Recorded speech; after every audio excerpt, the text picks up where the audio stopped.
بسم الله الرحمن الرحیم. این برادر الحال ما را سوال کردند، من سوال های تعجیلی بوده است. محترم داملا، دختری بیراهگردی را خواستم به زنی بگیرم و او را از این راه باز دارم، ولی با این آیت قرآنی واخوردم که مرا در اندیشه واگذار. مرد زیناکار و مشرک نکاح نمی کند مگر زن زیناکار و مشرک را، که این کار بر مؤمنان حرام کرده شده است. این آیت برادر عزیز از آیت سوم سوره نور است.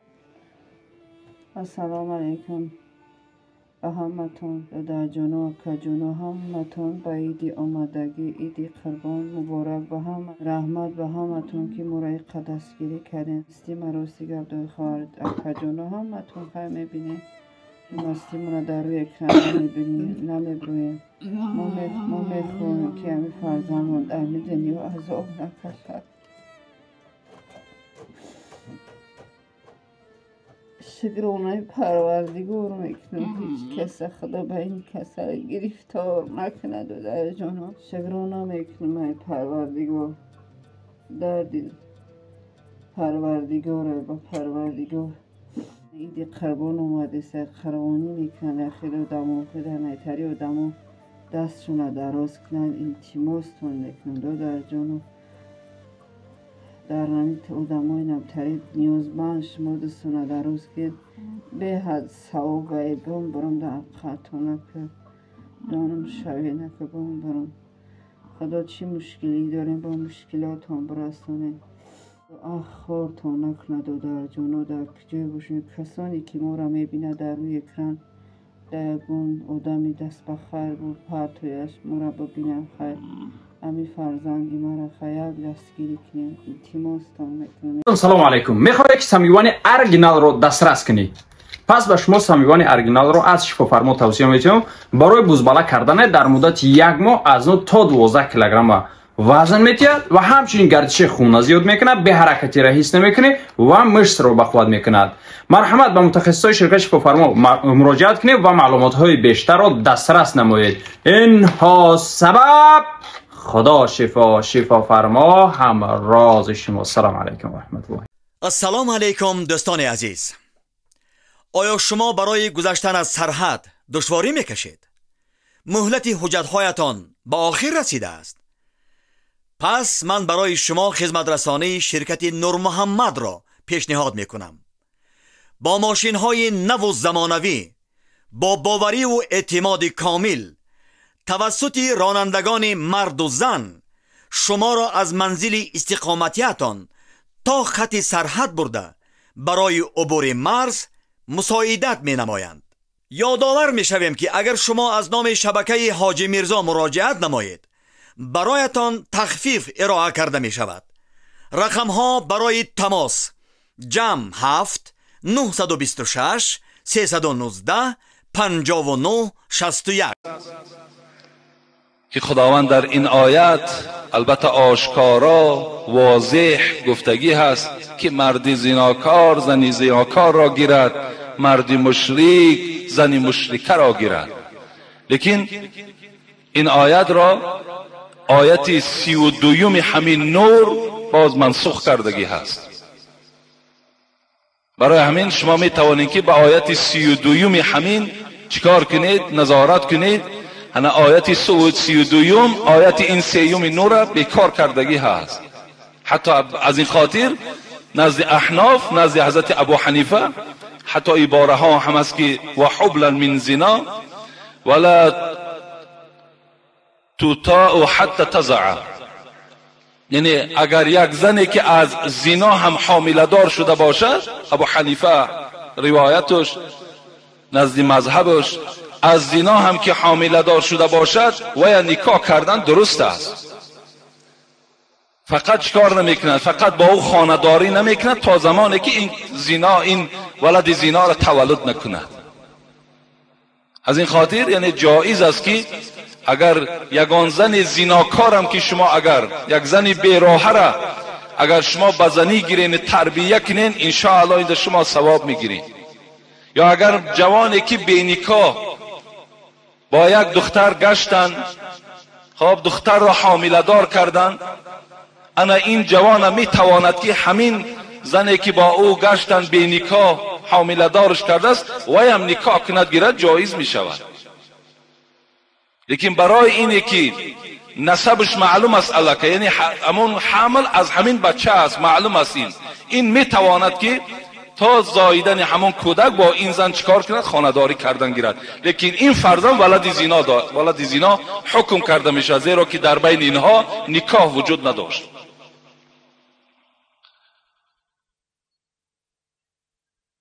داملای شیرین سخن، این برادرش از ناحیه واسع بوده است. فیته های مگنیتوفونی که در آنها سرودهای سرایندگان ثبت شده است، در نظر دارم اودیو مگنیتوفون را، و همچنین فیته های ثبت شده کلام الله با تفسیرش، امر معروف از جمله با صدای شما را می فروشم. کاری خوب میکنم یا بد؟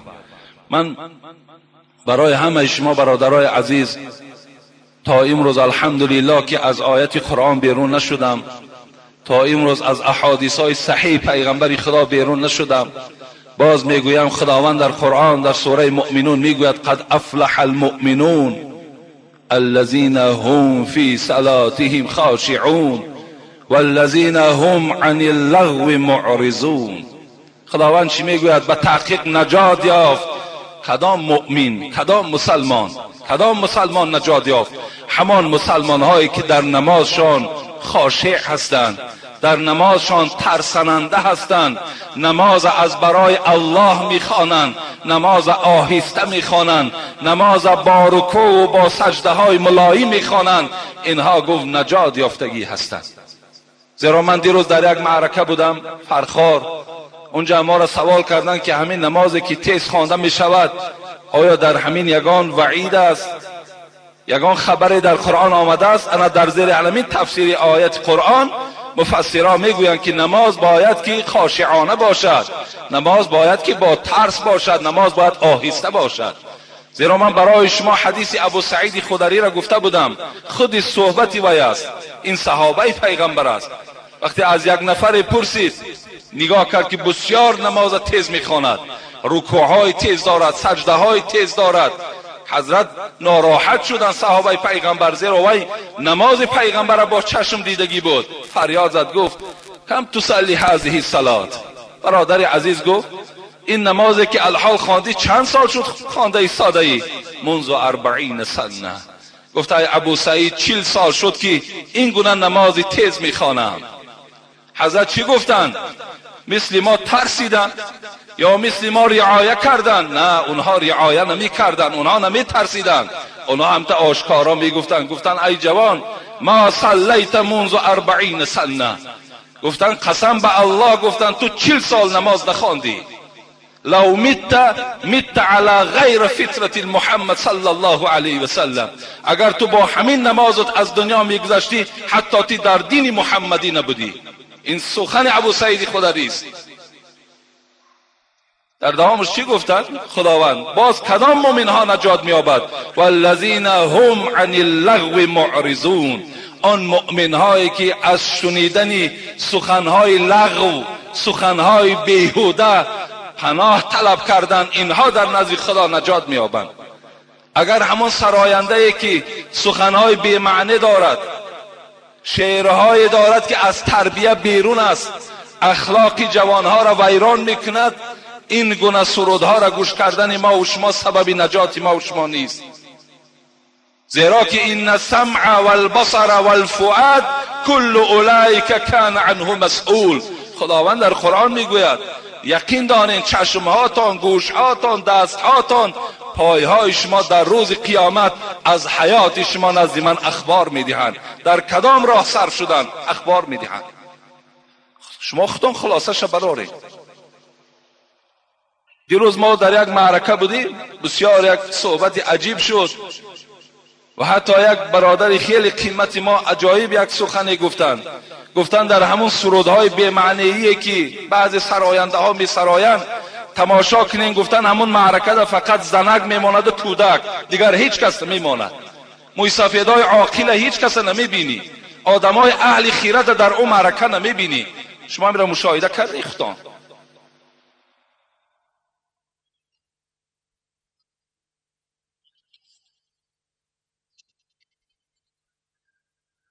در مغازه‌ای که سودا میکنم اینش از خاولین بوده است. چپته های بردناک و بی برد تشکیل کردند و میفروشم، یعنی اسپرینت. این کاری من به قمار وابستگی دارد یا نه؟ اگر گناهکار شده باشم چیکار کنم؟ اعوذ بالله. عزیز الله، این برادر عزیز الله نام داشته است. یعنی اسپرینت اینا را از روی نقطه نظر اسلام هر چیزی که برد و باخت داشته باشد وای به قمار آمیخته است، آیا از حساب قمار حساب کرده می شود. یعنی به قمار البته به البته وابستگی دارد و خداوند در قرآن هم همه ما و شما را از خوردن عرق، از قماربازی، آیتی که من در باب عرق برای شما صحبت کرده بودم، از قماربازی، از عرق نوشی، از بت پرستی، از فالبینی که اینها را پروردگار در قرآن حرام گفت، پلید گفت و ما و شما را گفت اگر از اینها دوری جوید نجات میابید. اینم از همون جمله چی هست؟ جمله قمار هست. السلام علیکم و رحمت الله و برکاته. داملای محترم، کودک میده را 4-5 ساله را گفتن بسم الله را و سوره را یاد دهی اوبال است. میگویند که اوبال است چون که به عقل هست، یا پسر یا دختر. نه، بلکه امروز الحمدلله 5 ساله بچه حافظ قرآن است، 5 ساله دختر امروز حافظ قرآن است. اینا را هر کدام شما، پیغمبر خدا چی گفتن؟ اولین کلمه که به زبان کودک باید رانده شود این چی است؟ لا اله الا الله محمد رسول الله است. اینا باید امروز ما و شما به نهایت دور شدیم. امروز لبی دسترخوان دمی نشینیم فقط ملاها را غیبت میکنیم. امروز لبی دسترخوان دمی نشینیم غیبت همسایه ها را میکنیم.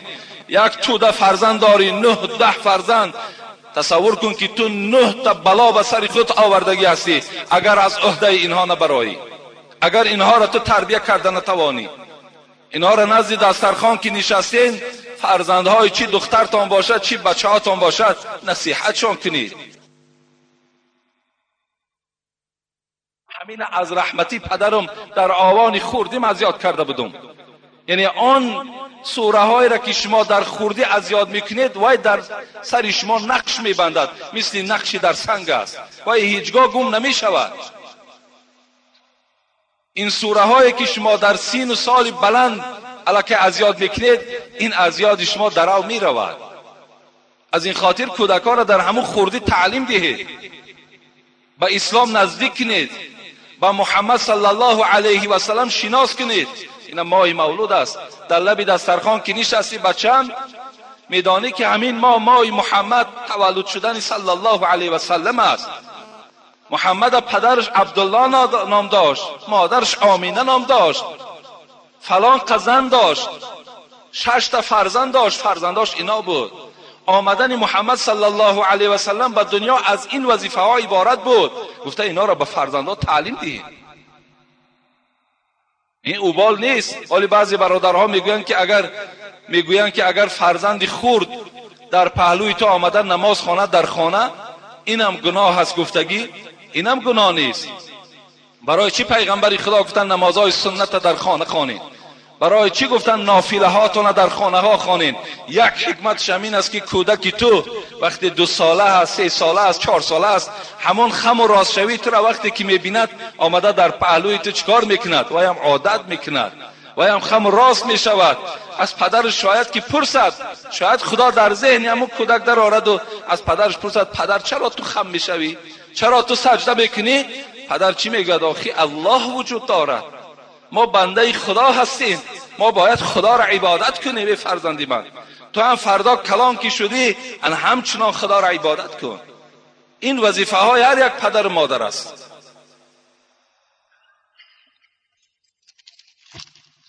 السلام علیکم واعظی راه خدا محترم حاجی میرزا، از شما یک سوال دارم، التماس حقیقتش را به ما فهمانید. سوال چنین است: ملا امام مسجد محله ما چنان فتوا داده است که اگر مرد با دختر عاشق شود، اگر رازگی این هر دو و والدینشان باشد و شاهد دو شخص به نکاح می توانند که خانه‌داری کنند. جوابش را انتظاریم. در آخر در حق ما جوانان دعا کنید که خداوند ما را به راه راست هدایت کند. برای ما خلق نادان و ساده تو کردی بازار علم را کشاده، بکردی ما را امروز مست و مدهوش در راه عشق الله همچون باده. خدا نگهبانتان باد. یعنی این برادر عزیز، هر یک ملایی که برای شما چی فتوایی که میدهد، امروز الحمدلله پیشرفت علم بینین، از ملاهاتان پرسین از کجا تو همین صحبت کردی، همین فتوایی که بر من دادی دلیل دارد یا ندارد؟ دارد دلیل. از بابا شنیدی؟ من بابای تو را قبول ندارم. ای محمد شنیدی؟ فتوات از خودت، فتوات از امام محمد. امروز الحمدلله قرآن است، امروز احادیث های پیغمبر است، امروز داملاهای زنده هست. از اونها میپرسم، حقیقتش میپرسم. از این خاطر هر یک مسئله که برای شما میبراید، شما خودتان امروز عالم ها را میشناسین. کی از عالم؟ اونها را مراجعت کنید. از این خاطر رازگی پدر و مادرم شرط است. اگرچند که خدا رحمت کنه حضرت امام ابو حنیفه را در نبودن پدر و مادرم نکاح را صحیح گفتند، لیکن بعضی از شاگردهای او با باطل بودن این نکاح هم فتوا دادگی هستند. از این خاطر حضور پدر و مادر این فیض نکاح را نشان میدهد. حضور خیش و تبارش این با برکات بودن نکاح را نشان میدهد. وقتی پدر و مادر دست میبردارد و برای بخت سفید دخترش دعا میکند، میدانید این چند قیمت دارد. از این خاطر پدر و مادر راضی باشند، دختر و این جوان هر دو راضی باشند، باز دو شاهد دیگر وجود داشته باشد. این حالت در داملا در همونجا حضور دارد و اینجا چیکار میکند؟ پیشنهاد میکند به این دختر برای تسلیم کردن نفسش و به این جوان پیشنهاد میکند برای قبول کردن این نفس تسلیم کرده این دختر. این حالت در چی میشود؟ نکاح آنها صحیح میشود. السلام علیکم اکای حاجی میرزا. من یعقوب ساکن دهه لواوی ناحیه کولاب در شهر دوشنبه در بازار کاروان و تجارت مشغول هستم. از شما خواهش دارم که یک دادرم در زاهدان ایران تحصیل میکند، طالب علم هستند و مادر دارم که مریض هستند. التماس در حق آنها و اهل عائله ما دعای خیر کنید. خداوند شما را نگهبان باشد. خدای مهربان این مادر که این برادر دیروز یک صدقه هم آوردگی بودند، خدای مهربان این مادر شفای کامل و شفای عاجل نصیب بگرداند و این جوانی که تحصیل علم دارد، خدا علم لدون، ذهن ذکی، علم نافع، علمی که برای فایده اسلام باشد، خدا نصیبش بگرداند. آمین یا رب العالمین.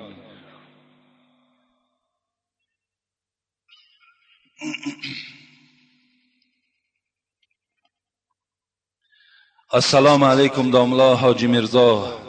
خدا را هزارها حمد و ستایش میکنم که از چندین کارهای ناروا باز ایستاده ام. اول و آخر فضل خداست، بعداً صحبتهای شیرین و دلچسب شماست. من تاجرم در سلطان کبیر، با 2 سوال مراجعت کردنیم و به شما اخلاص زیاد دارم. اگر تمام عالمهای تاجیکستان فتوا دهند، من از آنچه شما میگوید او را قبول دارم، از حساب اخلاصی به شمارم. داملای عزیز، در باب فضیلت طهارت چیزی میگفتی؟ البته در باب فضیلت طهارت خیلی حدیث های زیاد از پیغمبر خدا وارد شده است. در یک حدیث پیغمبر خدا میگوید من توضأ فاحسن الوضوء خرج خطایاه من جسده حتی من تحت اظفاره. هر وقتایی که امتان من طهارت میکنند، از تمام جسد او آن خطاهایی که کردن همش میریزند، مثل آبی که ریخته می شود. حتی که از زیر ناخونهاشان همان خطاهایی که کردن همش میریزند. اینم از طهارت است. این امتی یدعون، خدا گفت در روز قیامت امتان من خوانده می شوند. وقتی امتان من دعوت کرده می شوند، آنها غرن محجلین، آن موضع هایی که طهارت کردن آنها جلا می دهند، آنها روشنی می کنند، مثل طلا چگونه که روشنی می دهد، چشم انسان خیره می کند. انا همین بندهای دست ما و شما، چهره های ما و شما، پیشانی و پای های ما و شما روشنی می کرده است. پیغمبر خدا می شناخت است که همین از امتی من است. من آثار الوضوء، پیغمبر خدا گفت این جلا، این روشنی از کجا پیدا شد؟ این از تأثیر همون آب طهارت است. از این خاطر پیوسته با طهارت بودن، بعضی عزیزان ما و شما گفتن این نشانه کلمه شهادت گفتن است. یعنی اگر ما و شما با طهارت باشیم، مبادا که یکی ناگهان اجل به سر ما و شما آمد، در نزد خدا ما و شما در نفرهای نویسانده می شویم که همچنان کلمه شهادتش گفتگی هست. این درجاتی هست که برای آدمانی که صاحب طهارت هستند. حتی یک حدیثی هست در صحیح بودنش خدا داناست، زیرا که من روایتش نیافتم. میگوید من نام علی الوضوء کان صلاته، هر وقتایی که اگر یک انسان با طهارت خواب کرد، میگوید نفسه تسبیح، نفسش تسبیح است. فراشه مسجد، همون جایگاه خوابه که 5 ساعت و 6 ساعت و 10 ساعت خواب میکند، در نزد خداوند نویسانده میشود که همین بنده در مسجد نشسته است. فراشه مسجد. نومه الصلات، چند ساعتی که خواب میکنی، ممکن 7 ساعت خواب کنی، در نزد خدا نویسانده میشود که همین انسان 7 ساعت به سوی پروردگار نماز خواند. کسی که اگر با طهارت خواب میکند. خوش به حال همون برادرایی که پیوسته با طهارت هستند. این طهارت کردن خاصه نماز نیست، شما دائم میتوانید که با طهارت باشید. هر شب پیش از خواب کردنتون حتمی طهارت کنید، خواب کنید. حتی همین فضل طهارت شما را از آسیب جن هم خدا نگاه می‌دارد. از هر از ضررهایی که به سر شما می آمدگی باشد، همین فضیلت طهارت شما را چیکار میکند؟ نگاه می‌دارد. دوم سوال کردن داملای عزیز، من از شما شنیدم که اگر بالای کرپچه نماز خوانید درست است، ولی از بعضی ملاها شنیدم که باز میگن نادرست است. در تحیر ماندم. من گفتم، پیش گفتم، هر یک دامه که یک فتوا را که داد حجت چه پرسین، گویم برای چی بالای کرپچه نادرست است نماز خواندن؟ چرا؟ سببش در چیست؟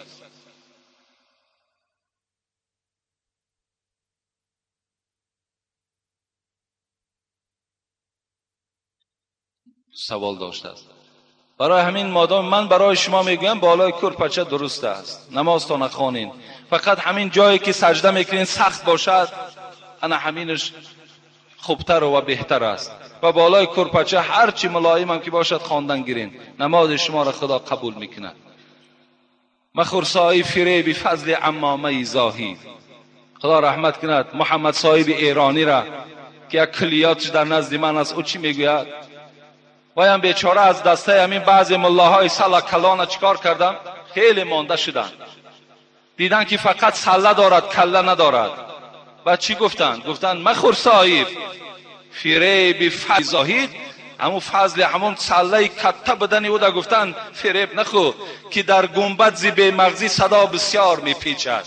همون گنبد نگاه که گفت هیچی مغز نداره، ها بگو 10 بار ها ها ها از داخلش آواز آمدن میگیرد. اون کله اونها گفت مثل همون گنبد است. گفت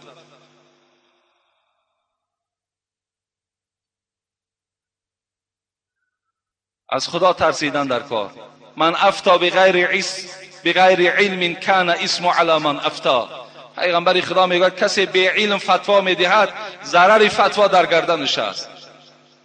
اینقدر خودت گناهگار هستی، اینقدر سهو داری، باز اینقدر گناه مردم گردن خود بار کردن چه حاجت است؟ السلام علیکم بابای حاجی، ما یک گروه از شهر دوشنبه از دهه موینکه مخلص شما، از شما خواهش داریم به مسجد ما تشریف آورید و در آخر در حق ما دعای خیر کنید. خدای مهربان دهه شما را پر فیض و پر برکات کند و باز اخلاص شما را نسبت اسلام و نسبت قرآن زیادتر بگرداند و خداوند شما را از همه آسیب های دنیوی اخروی نجات دهد. آمین یا رب العالمین.